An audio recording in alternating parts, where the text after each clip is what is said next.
하나님의 말씀 보도록 하겠습니다. 하나님의 말씀은 사사기 13장 24절에서 25절까지 있는 말씀 보도록 하겠습니다. 그 여인이 아들을 낳음에 그의 이름을 삼손이라 하니라. 그 아이가 자라매 여호와께서 그에게 복을 주시더니 소라와 에스다올 사이 마하네단에서 여호와의 영이 그를 움직이기 시작하였더라. 아멘. 성경을 읽거나 설교를 하면서 항상 빠지기 쉬운 오류가 편협한 민족주의나 유대주의적인 성경 이해입니다. 특별히 구약 성경을 연구하다 보면 나도 모르는 사이에 이러한 편협한 민족주의나 유대주의적인 성경 해석을 하고 있는 자신을 볼 때가 많습니다. 특별히 구약 성경을 유대인들이 아닌 다른 사람들의 입장에서 오늘 한국 교회의 많은 목사님들이 설교하는 것을 듣는다면 어떻게 생각할까 하는 생각을 해봅니다. 우리들은 하나님을 너무 편협하고 옹졸하고 편향된 분으로 만들고 있다는 생각을 지울 수가 없습니다. 사사기도 그렇지만 성경을 좀 안다는 사람들이 가장 당황하게 하고 공격하는 내용이 하나님이 이스라엘을 구출하고자 다른 민족들을 그렇게 죽여도 되느냐라는 것입니다. 성경에서 이런 도전을 받을 수 있는 대표적인 사건이 출애굽 사건과 가나안 정복 사건입니다. 출애굽 사건은 이스라엘이 애굽에서 노예 생활을 하면서 힘들고 고통스러워서 하나님께 부르짖자 하나님께서 애굽에 10가지 큰 재앙을 내려서 애굽을 심판하고 이스라엘을 구원하셨다는 내용입니다. 이스라엘은 하나님이 이렇게 행하셨으니 하나님을 믿을 수 있겠지만 애굽은 절대로 하나님을 믿을 수 없을 것이라는 주장입니다. 애굽 사람들 입장에서는 자신들에게 재앙을 내린 저주의 신을 어떻게 믿겠냐는 말입니다. 가나안 정복 사건도 마찬가지입니다. 가나안 땅에서 몇백 년 동안을 무탈하게 잘 살고 있었는데 어느 날 갑자기 자기들을 쫓아내고 이스라엘 백성들을 이 땅으로 인도해 들여 영원히 잘 살게 하기 위한 하나님이라면 철천지 원수이지 어떻게 신앙의 대상이 될 수 있겠느냐는 주장입니다. 가나안에 사는 자기들의 삶의 터전인 땅을 모조리 빼앗기고 자기 종족들이 무참히 모조리 죽어버리는 이런 상황이 하나님 때문에 발생된 일이라고 한다면 하나님은 대대로 대적하고 무찔러야 할 대상뿐이지 않겠냐는 질문에 뭐라고 답을 하시겠습니까? 그렇기 때문에 출애굽 사건과 가나안 입성 그리고 그 뒤를 이어 계속되고 있는 가나안 정착과 관련된 사사기 역시 마찬가지로 이스라엘만을 위한 사건으로 이해하거나 해석해서는 안 된다는 말입니다. 그런데도 불구하고 한국의 많은 교회의 목사님들은 이런 편협한 민족주의나 유대주의적인 이런 이해를 하고 있는 것을 많이 봅니다.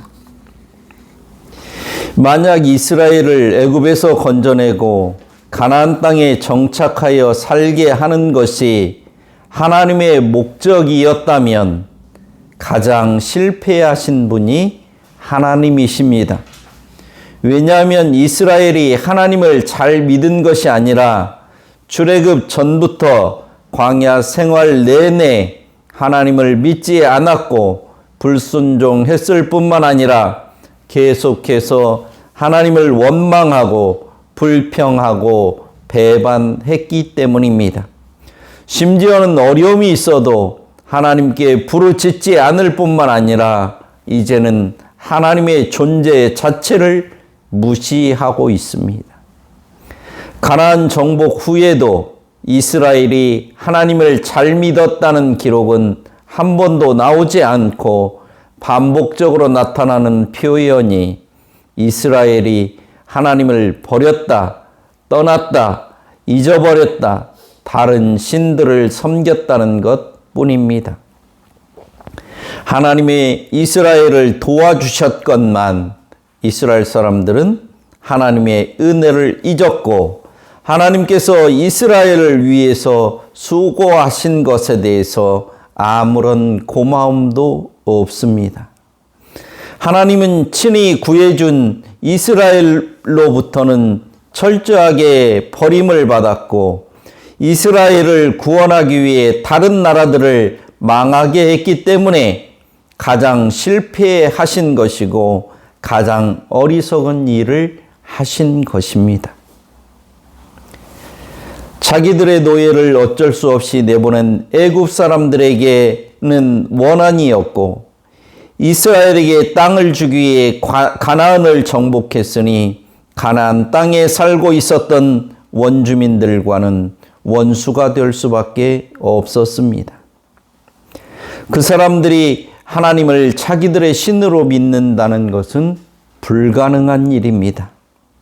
이스라엘 하나를 위해 모든 나라와 민족들과 원수가 되는 적대적인 행동을 하셨으니 하나님은 가장 어리석고 미련한 행동을 하신 것입니다. 하나님께서 이스라엘을 선택하셨기 때문에 하나님이 이스라엘만을 도우신다고 주장하는 것은 기독교가 아니라 유대교입니다. 이스라엘만 도우시는 하나님은 기독교의 하나님이 아니고 온 인류의 하나님이 아니며 유대교가 믿는 유대교만의 하나님일 뿐입니다. 이것은 이스라엘이 성경을 오해하고 착각한 데서 발생된 일입니다. 유대교가 여호와 하나님을 왜곡시킨 것이고 성경을 곡해한 것으로 하나님의 뜻과는 거리가 먼 것입니다. 미국 성조기를 들고 다윗의 별이 그려진 이스라엘 국기를 흔드는 자들의 모습을 보면 도대체 성경을 어떻게 알고 믿고 있는지 한심하기 짝이 없습니다. 이는 하나님께서 이스라엘을 왜 선택하셨는지를 모르기 때문에 발생하는 일들입니다. 하나님께서 이스라엘을 선택하신 것, 이스라엘을 도우신 것, 이스라엘과 동행하신 것, 애굽에서 이스라엘을 건져내시고 가나안에 입성하게 하신 것은 사실이고 맞습니다. 그런데 왜 그렇게 하셨냐는 말입니다. 하나님이 이스라엘을 선택하시고 도우신 목적과 이유가 무엇이냐는 것입니다. 하나님은 인류를 창조하신 분이시고 모든 인류의 하나님이시고 모든 인류를 사랑하십니다. 하나님께서는 아담이 죄를 범하여 죄인이 되자 이를 불쌍히 여기시고 이 인간을 구원하시기로 하셨습니다. 그래서 하나님을 모르는 사람에게 하나님을 알게 하시기를 원하셨습니다. 그 일을 위해서 샘플로 세우려고 선택하신 것이 이스라엘입니다. 우리가 모델 하우스를 가보면 실제로 내가 분양받아서 입주해야 될 집이 어떻게 생겼는지를 알 수 있습니다. 이렇게 샘플은 본래의 것과 동일한 것으로 먼저 제시된 것뿐입니다.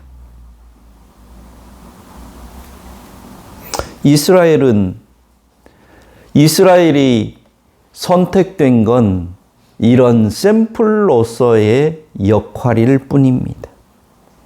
하나님이 이스라엘의 조상인 아브라함을 선택하셨고 그때 아브라함에게 하신 말씀이 창세기 12장 3절 후반부에 있는 말씀입니다. 땅의 모든 족속이 너로 말미암아 복을 얻을 것이라는 것입니다. 아브라함이 복받는 이유는 아브라함이 잘나고 유능해서가 아니라 아브라함으로 말미암아 모든 사람이 복을 받도록 하기 위한 일일 뿐입니다. 아브라함의 주변 사람이 복을 받지 못하면 아브라함은 실패한 것입니다. 아브라함의 성공 여부는 아브라함이 복을 받느냐에 있지 않고 아브라함 주변에 있는 사람들이 복을 받았느냐로 결정되는 것입니다. 아브라함의 후손인 이스라엘도 마찬가지입니다. 이스라엘도 복을 받고 공경에서 구출받고 땅을 분할받는 것은 이스라엘을 다른 민족들 중에서 특별히 복을 주기 위한 것이 아니라 이스라엘을 통해 주변 모든 민족들에게도 복을 주기 위한 하나의 과정일 뿐이라는 말입니다. 이스라엘의 성공 여부는 이스라엘이 애굽에서 나왔느냐, 가나안에 도착했느냐가 아니라 이스라엘도 복을 받고 주변 민족들도 복을 받았느냐에 따라 결정이 되는 것입니다. 성경에 나타나는 사건들, 하나님이 행하시는 사건들을 이해하는 중요한 요소는 하나님의 모든 사건이 계시적인 사건이라는 데 있습니다. 그리고 이 하나님의 계시는 어느 한쪽, 즉 이스라엘만을 위한 것이 아니라 양쪽 모두, 즉 애굽과 이스라엘, 가나안과 이스라엘, 이스라엘과 이방인 모두를 위한 것이라는 사실입니다. 그런데 대부분 이것을 무시하고 성경을 해석하고 있기 때문에 기독교를 아주 옹졸하고 편협한 종교로 만들고 하나님을 곡해하게 만드는 것입니다. 하나님은 이스라엘이라는 샘플을 선택하셔서 그 주변에 있는 모든 나라들이 이스라엘이 하나님의 선택을 받고 복받는 것을 보고 주변에 있는 나라들도 하나님을 알게 하려고 이스라엘을 선택하신 것입니다. 이게 하나님의 지혜요, 전능하심이요, 하나님의 역사하심의 오묘함입니다. 인간으로서는 측량할 수 없는 신묘 막측하심이 여기에 있는 것입니다. 출애굽 사건과 가나안 사건에 대한 바른 이해는 하나님의 계시를 바르게 이해할 수 있도록 하는 기준이요 가이드라인인 것입니다. 하나님은 이스라엘과 애굽 모두에게 하나님을 알리려고 하셨습니다. 하나님이 이스라엘 백성을 애굽에서 나가게 하겠다고 말씀하시자 이스라엘도 애굽도 믿지 않았습니다. 그런데 결국은 하나님의 말씀대로 되었습니다. 이스라엘과 애굽 모두에게 하나님을 배우게 하신 사건입니다.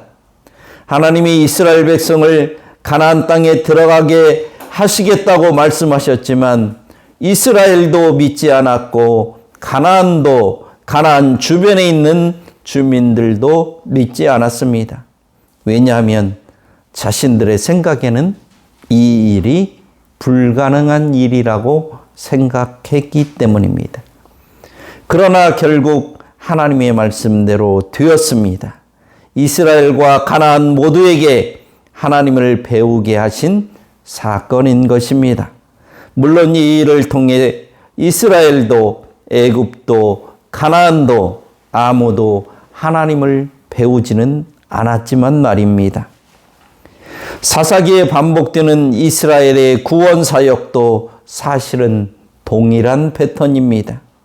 하나님은 이스라엘을 사랑하시고 메소포타미아나 미디안, 가나안, 에글론, 블레셋을 미워하신 것이 아닙니다.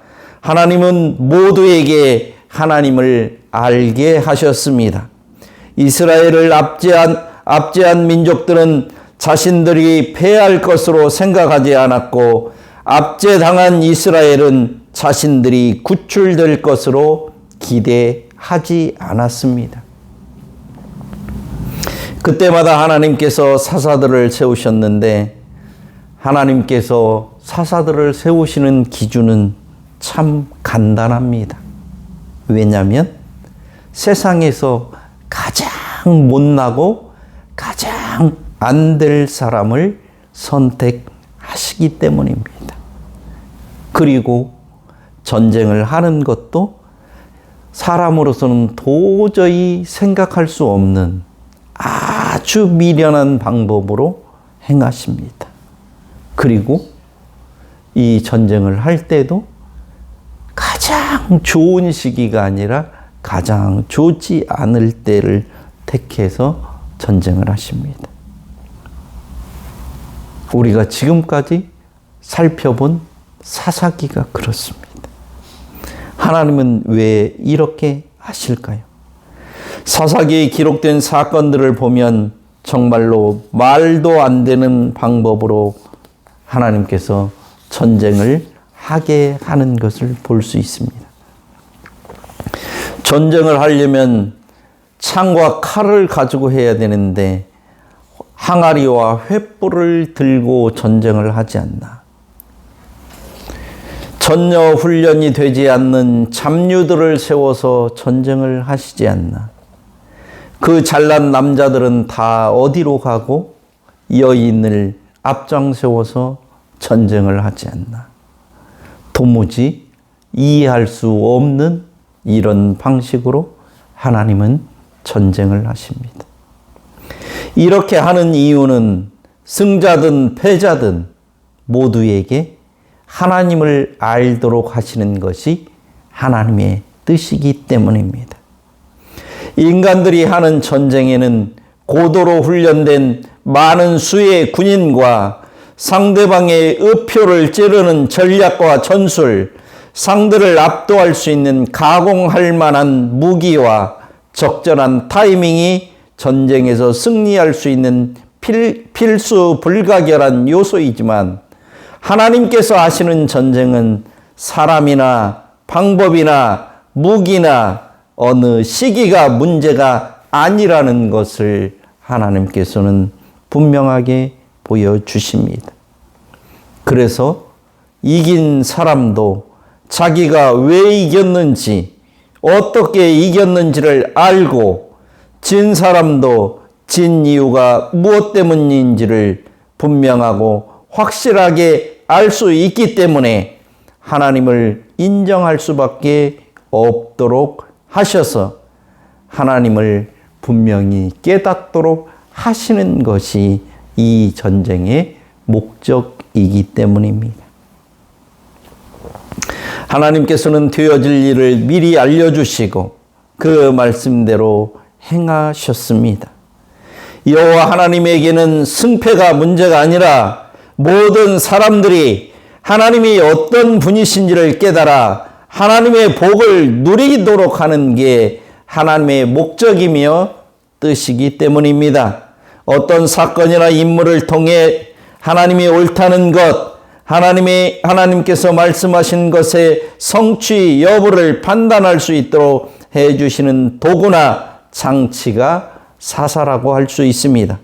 그러므로 원론적으로 말하자면 사사는 꼭 사람일 필요도 없습니다. 하나님의 이것을 분명히 하고 확실하게 보여주는 것이 13장 이후에 나오는 또 하나의 사건이고 사사가 삼손일 뿐입니다. 하나님의 사자가 마노아와 그 부인에게 나타나 아들을 낳을 것과 그가 장차 블레셋 사람의 손에서 이스라엘을 구원하기 시작할 것이라는 예언을 들었지만 이 말씀을 얼마나 염두에 두었는지는 잘 모르겠습니다. 마노아는 여호와의 사자를 통해 한 번 더 이 일을 확인했고 예물을 드리다가 이적이 발생했지만 이 하나님의 말씀을 얼마나 신뢰했는지는 알 수 없습니다.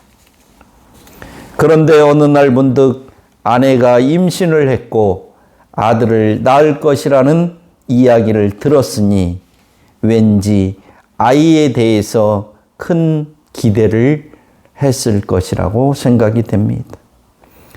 장차 이스라엘을 구원한다고 했으니 적어도 민족적인 영웅의 반열에 들거나 나라를 위해 쓰임을 받는 큰 일꾼이 될 것이라는 기대를 가졌을 것입니다.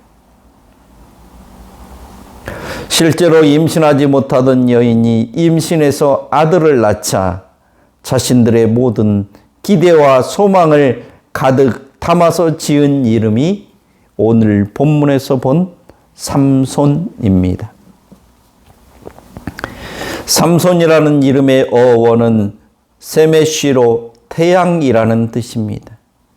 이는 자기 아들이 민족의 태양으로 한 나라를 굽어 살피는 해 같은 존재가 되기를 바라서 그렇게 지을 수도 있고, 삼손의 출생이 태양을 보듯 기쁜 일이었기 때문에 그렇게 했을 수도 있습니다. 또한 삼손의 출생지가 베세메스, 즉 태양신의 집 근처였기 때문에 그렇게 지었다고 생각할 수도 있지만 실상은 그렇지가 않습니다. 얼핏 들으면 삼손이라는 이름에서 태양이나 해 같은 인물이 되는 천문학적 관점을 떠올리기 쉽지만 삼손이라는 이름은 사실상 고대 시대의 종교적인 신화적인 관점에서 당시 가나안 지역에서 바알과 더불어 가장 추앙받던 태양신 세메쉬를 기억하게 하는 이름입니다. 마노아와 그 부인은 이스라엘 사람이고 하나님으로 말미암아 아들을 낳았음에도 불구하고 정작 그 아이의 이름은 여호와 하나님과는 무관한 도리어 당시의 우상적 아이콘, 세상적 출세의 대표적인 케이스, 이방 종교의 영웅을 모델로 여겼던 이름으로 지은 것입니다.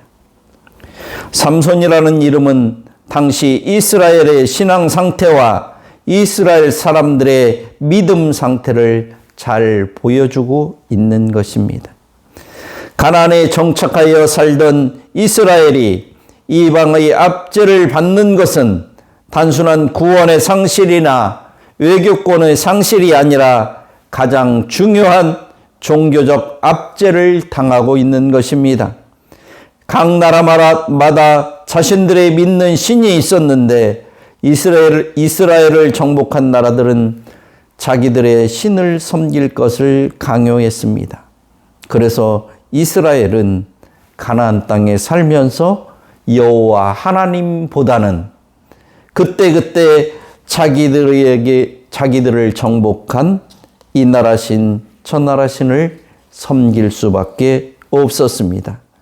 그 신들의 공통점은 하나님이 아니라 우상이요 거짓이요 죄의 원리를 따르는 종교라는 데 문제가 있습니다.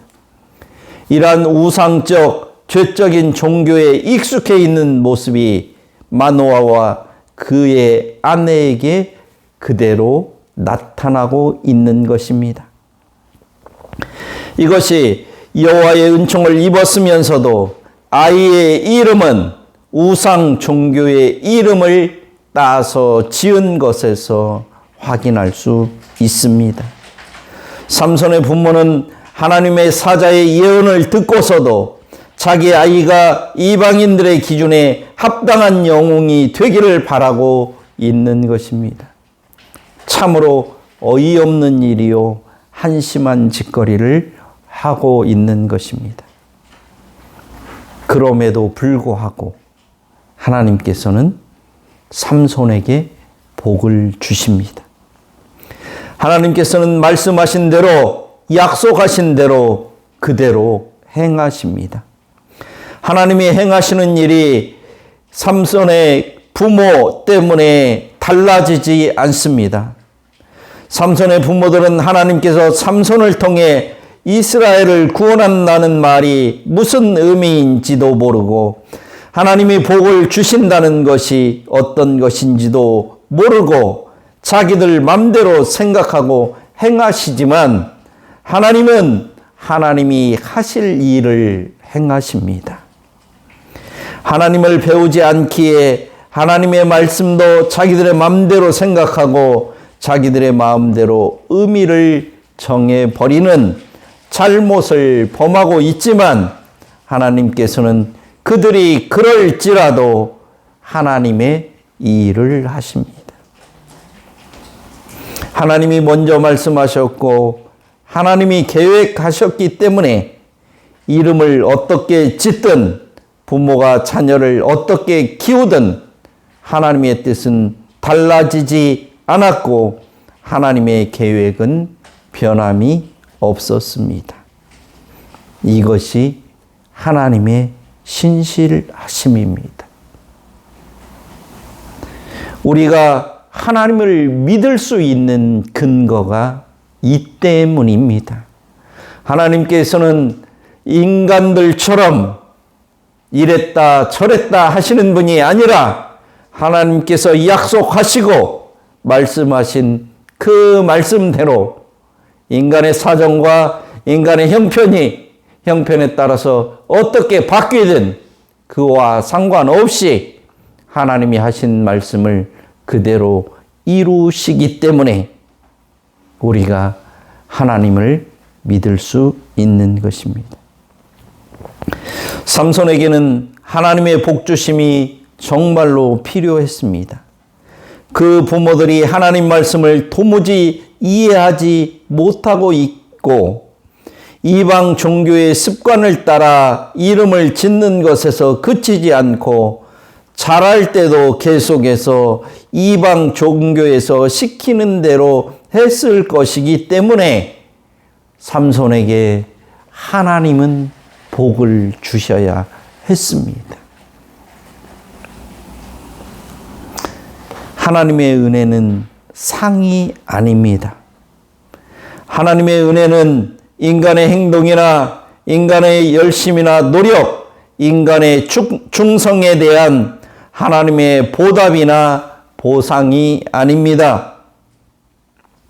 하나님의 은혜는 철저하게 하나님의 은혜일 뿐입니다. 내가 할 수 없기에, 내가 능력이 없기에 나에게 꼭 필요한데 내가 알지도 못하고 구하지도 않았음에도 불구하고 하나님이 일방적으로 주시는 선물이 은혜입니다. 우리는 이 은혜 가운데 살고 있는 자들입니다. 우리가 할 수 있는 일이 무엇이 있습니까? 하나님이 기뻐하시는 일보다는 오히려 하나님이 기뻐하지 않는 일을 더 많이 하는 사람입니다. 그리고 진정으로 내게 필요한 것이 무엇인지도 잘 알지 못하기 때문에 하나님께 올바로 구하지도 않습니다.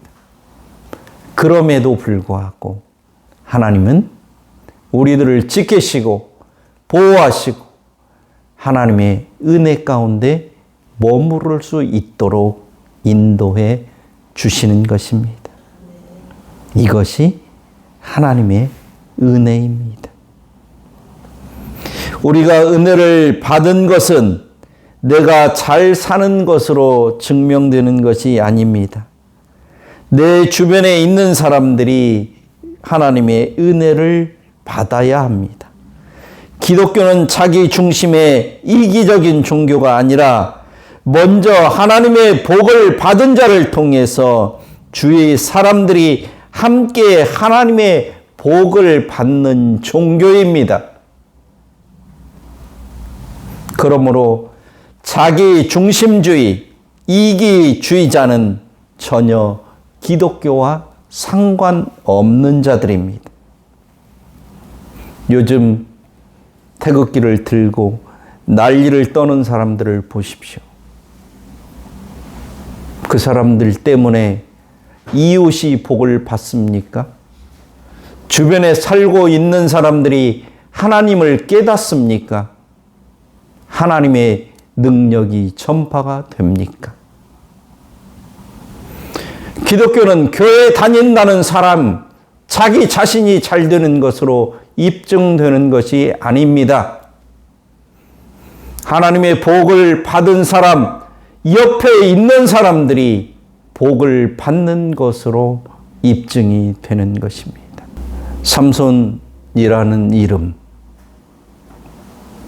그 당시에 유행하는 태양신을 따라서 지은 이방적 이름을 갖고 있었지만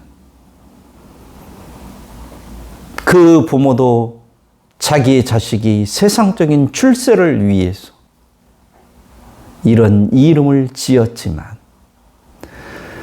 하나님을 믿는 신앙과는 아무 관련이 없는 이런 삶의 모습을 보였지만 하나님의 은혜를 받을 수 있는 아무런 조건이 없었지만 하나님께서는 이를 사사로 선택하시고 이에게 하나님의 은혜를 베푸심으로 주변에 있는 모든 사람들에게 하나님을 알게 하신 것입니다.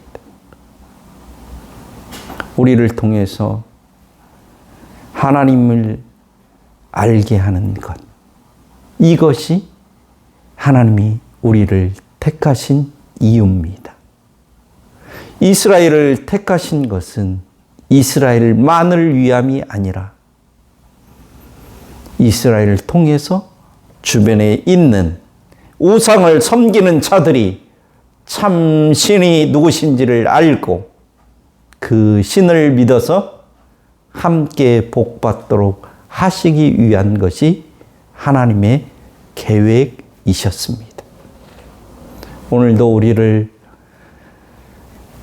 하나님께서 부르시고 하나님께서 우리에게 은혜를 베푸신 이유는 우리만 예수 믿어 천국 가게 하기 위함이 아니라 그 좋으신 하나님, 사랑의 하나님을 깨달은 자들을 통해서 하나님의 사랑과 은혜가 하나님을 알지 못하는 자들에게 드러나게 하시기 위함이라는 것을 우리들이 분명히 기억하고 오늘은 하나님을 알지 못해서 하나님을 배반하는 그 편에 서 있다고 할지라도 그들에게 하나님의 은혜가 드러날 수 있도록 하는 일이 참된 기독교인들, 참된 하나님의 은혜를 덧입은 자들이 해야 될 일임을 기억하시기를 바랍니다.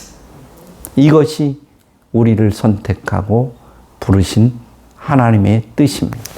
이제는 우리 주 예수 그리스도의 은혜와 하나님 아버지의 극진하신 사랑과 성령님의 감화, 감동, 교통하심이 하나님의 무한한 은혜를 덧입고 사는 것을 깨달아 알기를 원하는 당신의 사랑하는 백성들과 이 나라 이 민족 위에 이제로부터 영원토록 함께 하실지어다. 아멘.